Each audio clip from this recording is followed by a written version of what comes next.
புதன் சம்பந்தமாக நாங்கள் பார்க்க இருக்கின்றோம். புதன் ஆணாகவும் பெண்ணாகவும் இருக்கக்கூடிய கிரகம். ஆணோடு சேர்ந்தால் ஆண், பெண்ணோடு சேர்ந்தால் பெண், தனித்திருந்தால் பெண். இது வாயு கிரகம். புதன் வாத கிரகம். வடக்கு திசையை குறிப்பவர், பச்சை பயிர்கள் குறிப்பவர். புதனுக்கு குரு பகை, கேது பகை, சந்திரன் பகை, செவ்வாய் பகை. ராகு புதனுக்கு பகை அல்ல. கல்விக்கு காரகன், வியாபாரத்துக்கு காரகன், புத்தி கூர்மைக்கு காரகன், பாய் ஃப்ரெண்ட், கேர்ள் ஃப்ரெண்ட் இதுக்கு காரகன், தாய்மாமன், நகைச்சுவை, தரகு, கணிதம், நரம்பு போன்றவற்றுக்கு அவரே சொந்தக்காரர். புதன் கட்டால் நரம்பு தளர்ச்சி வருவதற்கான வாய்ப்புகள் உண்டு. கம்யூனிகேஷன், டெலிகம்யூனிகேஷன் என்று வந்தால் செவ்வாயோ ராகுவோ உள்ள வந்துடணும். இது வெறும் கம்யூனிகேஷன் என்றால் அது புதன். அடுத்த ஆசிரியர்கள், ஆசிரிய பணி, ஜோதிடம், தோல், கழுத்து, தோள்பட்டை, மொட்டை. புதனும் கேதுவும் சம்பந்தப்பட்டால் சீக்கிரம் சொட்டையாகிடும். ஏனென்றால் கேது என்றால் முடி, புதனுக்கு கேது பகை. அப்போ முடியெல்லாம் உதிர்ந்து போயிடும் என்று அர்த்தம். சுருள் முடிக்கு சுக்கிரன், அழகுக்கு சுக்கிரன். முடி இல்லை என்றால் அழகு எப்படி? சுக்கிரன் சேர்க்கை இருந்தால் அது வரும். மலட்டுத்தன்மைக்கும் புதன், ஏனென்றால் அது அலிக்கிரகம் என்பதனால் மலட்டுத்தன்மைக்கு புதன். ஆனால் இங்கு குருவிற்கும் புதனுக்கும் பெரிய பகையை நாம் சொல்றதில்லை. ஏனென்றால் உண்மையோ பொய்யோ தந்தை மகன் உறவு வந்துவிட்டது.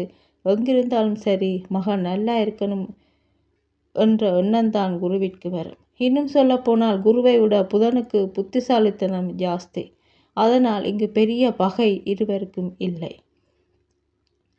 உண்மையான பகை உணர்வு இருக்கக்கூடியது சந்திரன், செவ்வாய், கேது. அப்போ புதனுக்கு அடுத்து இந்த 3 கிரகங்கள் யார், அதாவது 3 கிரகங்களில் யார் இருந்தாலும் கல்வியில் தடை ஏற்படும்.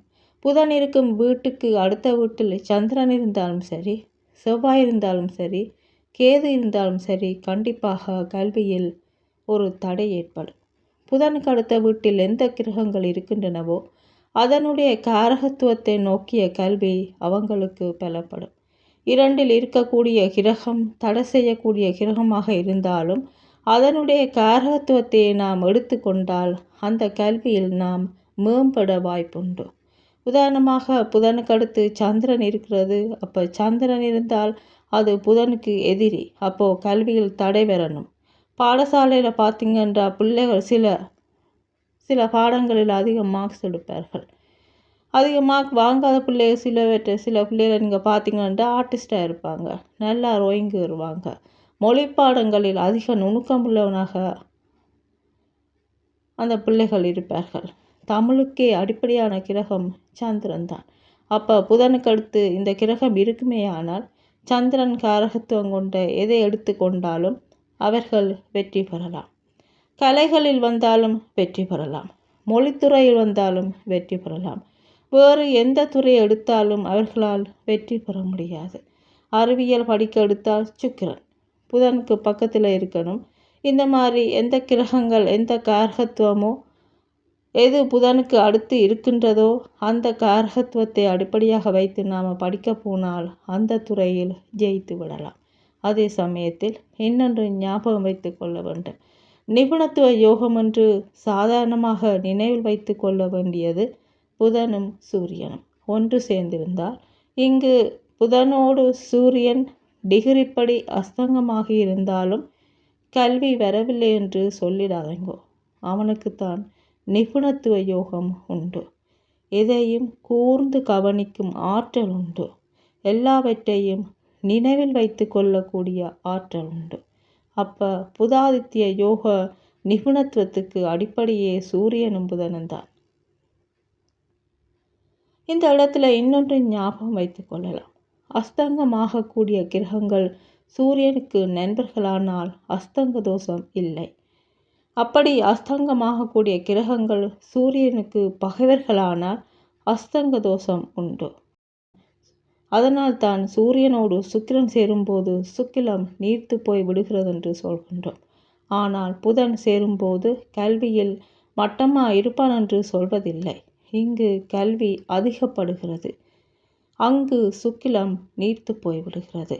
இப்போ குருவை ஜீவகாரகன் என்று சொல்கின்றோம். சூரியன் ஆன்மகாரகன். யாருக்கெல்லாம் சூரியனும் குருவும் ஒன்று சேர்ந்திருக்கின்றதோ அவர்களை பார்த்துக்கின்ற ஜீவனும் ஆன்மாவும் ஒன்று சேர்ந்தவர்களாக கருதப்படுகின்றார்கள். பொய்யான தப்பான நடவடிக்கைகள் ஒன்றுமே அவர்களது வாழ்க்கையில் வராது. அவர்களுக்கு பிறரை ஏமாற்றக்கூடிய சக்தி பத்தாது. மனதில் என்ன நினைக்கின்றார்களோ அதைத்தான் அவர்கள் வாழ்வில் கைக்கொள்வார்கள். சூரியனும் குருவும் சேர்வது நல்லது. அவர்கள் ஜீவனும் ஆன்மாவும் ஒன்று சேர்ந்த ஜாதகர்கள். சந்திரனும் புதனும் கேதுவும் சம்பந்தப்பட்டிருந்தால் அவர்களுக்கு கேது கோச்சாரத்தில் அங்கு வரும்போது மனநிலை பாதிக்கப்படுகிறது, அதாவது நரம்பு பாதிக்கப்படுகிறது, அதோடு மனநிலையும் பாதிக்கப்படுகிறது. செவ்வாய்க்கு அடுத்த வீட்டில், அதாவது 2வது வீட்டில் புதனும் சனியும் இருப்பதாக வைப்போம். சனி ஒரு மூத்த சகோதரன், புதன் ஒரு இளைய சகோதரன். அப்போது செவ்வாய்க்கு அடுத்து 2 கிரகங்கள் இருந்தால் 2 சகோதரர்கள் வருகின்றார்கள் என்று பொருள். இங்கு செவ்வாய்க்கு அடுத்த வீட்டில் புதன் சனி இருப்பதால் சகோதரர்கள் அழிந்து விட்டார்கள் என்று பொருள் கொள்ளக்கூடாது.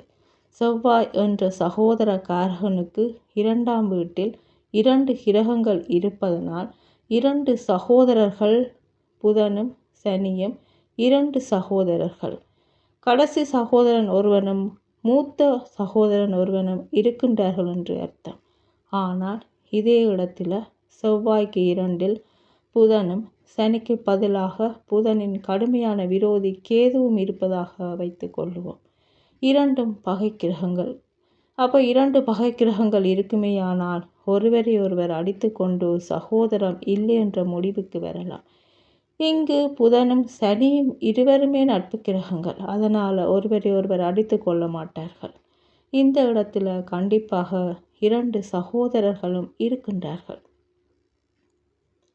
இதே சேர்க்கை துலாத்தில் இருந்தால், துலாத்தில் சனி உச்சபலம், கிட்டத்தட்ட சனிக்கு மட்டுமே 5 சகோதரர்களை கொடுக்கக்கூடிய பலம் இருக்கிறது. கூடவே புதனும் சேர்ந்தால் 6 சகோதரர்கள் என்று சொல்லலாம். உதாரணமாக மேசத்தில் செவ்வாய், 7இல் சனியும் புதனும் இருக்கின்றார்கள், கன்னியில் சுக்கிரன். அப்போது பரிவர்த்தனையில் புதனும் சுக்கிரனும் இங்கு வருகிறது. அப்போது கிட்டத்தட்ட 6-7 குழந்தைகள் இந்த ஜாதகத்தில் வரும் என்று சொல்லலாம். எப்படி? செவ்வாய்க்கு 7இல் இருப்பது 2 கிரகங்கள் மட்டுமே.